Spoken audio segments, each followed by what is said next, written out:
Молитва за плодовете на духа. Господи на обичта, Боже на любовта, ние те призоваваме в Твоята милост. Приемаме страданията, които ни изпращаш, с радост на нашето сърце. Приемаме мъчнотиите, които допущаш, за уякчаване на нашия дух. Ние, без колебание, без двоумение, ще изпълним Твоята блага воля. Изпрати ни Твоя дух да внесе в нашите сърца, в нашите умове, в нашите души плода на любовта, благото на радостта и мира, основата на Твоето търпение и милосърдие. Дарувай ни дара на вярата, кротостта и въздържанието. Благослови ни, както си ни благославял винаги. Направи името си нам мило на душите. Въдвори царството си в нашите души. Храни душите ни с Твоето слово, да укрепнат в нас всичките Твои добродетели. Нека Твоите светли духове на обичта, вярата и надеждата да пребъдват в нас сега и всякога заедно с Тебе. Възнасяме хвала и слава на Тебе, един на го Господ и Бог на великата жертва. Амин.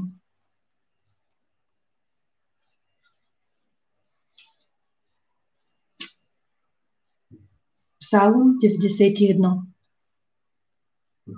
Който живее под покрива на Всевишного, ще пребивае под сянката на Всемогъщого. Ще казвам за Господа: Той е прибежище мое и крепост моя, Бог мой, на Него ще се надея.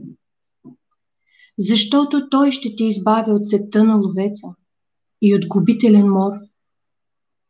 С перата си ще те покрива и под крилата му ще имаш прибежище. Неговата истина е щит и всеоръжие. Няма да се боиш от нощен страх, от стрелата, която лети дене, от мор, който ходи в тъмнина, от погибел, която запустява всред пладнина. Тисяща ще падат от страната ти и 10 тисящи от дясно ти, но при тебе няма да се приближи. Само с очите си ще гледаш и ще видиш въздаянието на нечестивите. Понеже ти си направил Господа своего упование, виж на го свое прибежище. Няма да ти се случи никакво зло и язва няма да се приближи при жилището ти. Защото ще заповяда на ангелите си за тебе да те пазят във всите твои пътища. На ръце ще те подигат, да не би да се препъниш о камък ногата си.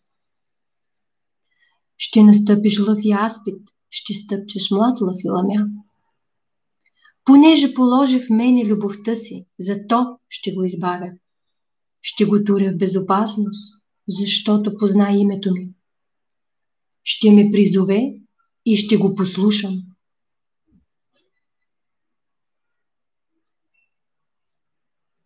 С него ще съм, когато е в скръб. Ще го избавя и ще го прославя. Ще го наситя с дългоденствие и ще му покажа спасението си.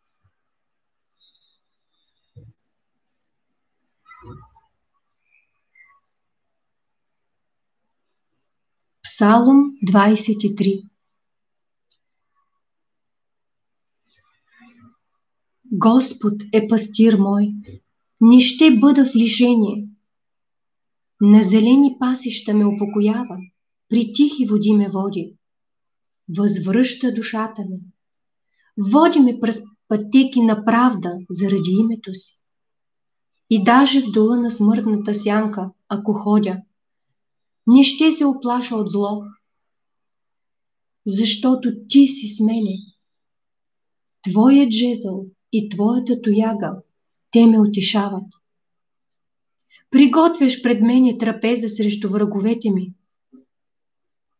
Помазал си се лей главата ми. Чашата ми се прелива. Наистина благодат и милост ще ме следват през всичките дни на живота ми и ще живея в дома Господен на дълги дни.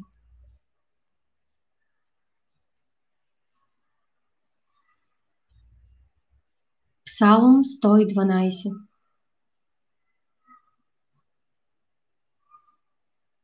Алилуя!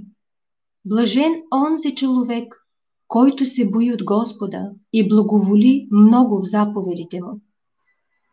Семето му ще бъде силно на земята. Родът на правите ще се благослови. Изобилие и богатство ще има в дома му и правдата му остава във век. Виделина изгрява в тъмнината за правите. Милостив е и щедър и праведен. Добрият човек помилва и дава назаем. Устроява работите си с правосъдие. Наистина никога няма да се поколебае. В памет вечна ще бъде праведният. От зъл дух не ще се обои, сърцето му е твърдо, понеже се надее на Господа. Утвърдено е в сърцето му, не ще се обои, доде види падането на неприятелите си. Разпръсна, даде на сиромасите. Правдата му остава във век. Рогът му ще се възвиси в слава. Нечестивият ще види и ще се разгневи, ще поскърца с зъбите си и ще изтае. Желанието на нечестивите ще погине.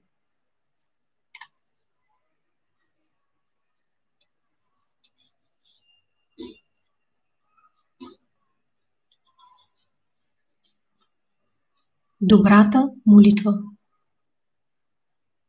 Господи, Боже наш, благи ни небесен баща, който си ни подарил живот и здраве да ти се радваме. Молим ти се, изпроводи духа си да ни пази и закриля от всяко зло и лукаво помишление.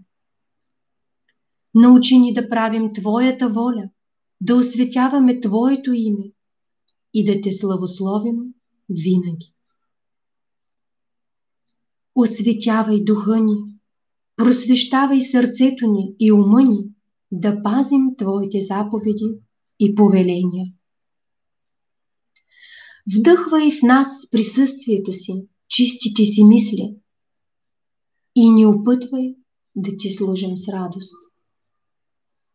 Живота си, който посвещаваме на Тебе, за доброто на нашите братя и ближни, Ти благославяй. Помагай ни и ни съдействай да растем във всяко познание и мъдрост, да се учим от Твоето Слово и да пребъдваме в Твоята истина.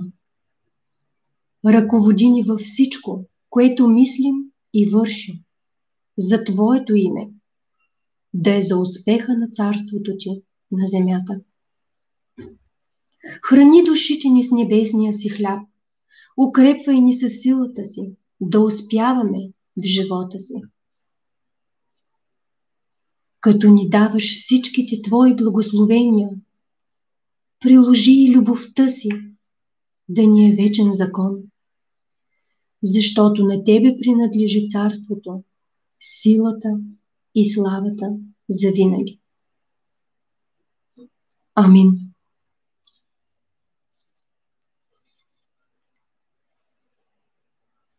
Господнята молитва.